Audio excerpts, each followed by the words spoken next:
But I remember, when I first got into HR in the late 90s, I remember pumping out the EEOC reports every month or quarter, right? And then watching that evolve to words like inclusion and diversity and so on and so forth. And then I remember when it was all CRA, the Community Reinvestment Act. That's right. And, to move to a point of trying to have those things materialize, because still some companies have an internal slogan of, we want to be representative of the communities in which we want to do business. But what does that mean? What does that mean? Is that the composition of the employee base? Right. And so you show those numbers. Is that really the composition of the senior leadership team and executive team, the board, or that's right, the interaction and totality between those communities, right? And helping them become not just good customers, but actually empowered holistically. Exactly. Right. And so when I hear you talk about it, you're talking about it at the highest level. And obviously it took some while to get there. But I want to encourage folks that want to be in those areas and serve on that side, right? We say sometimes staff roles or line roles, right? And staff roles sometimes are viewed as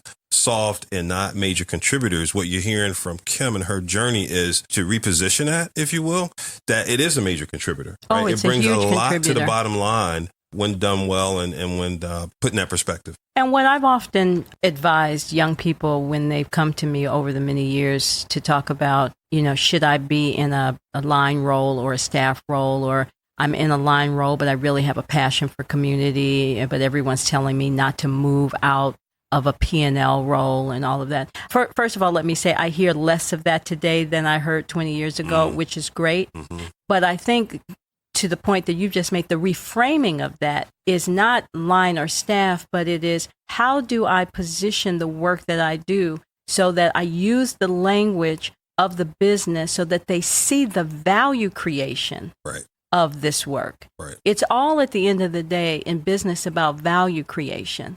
And so how do you articulate what you do in a way that showcases value creation? That's right. And I think once you understand that and you are able to do that and to demonstrate that, whether you're in a direct revenue facing role or indirect, it doesn't matter. It's all about value creation. Right. So it's so funny. Flashback. So you said you couldn't remember the tongue lash and y'all gave me in the car. It went something like that.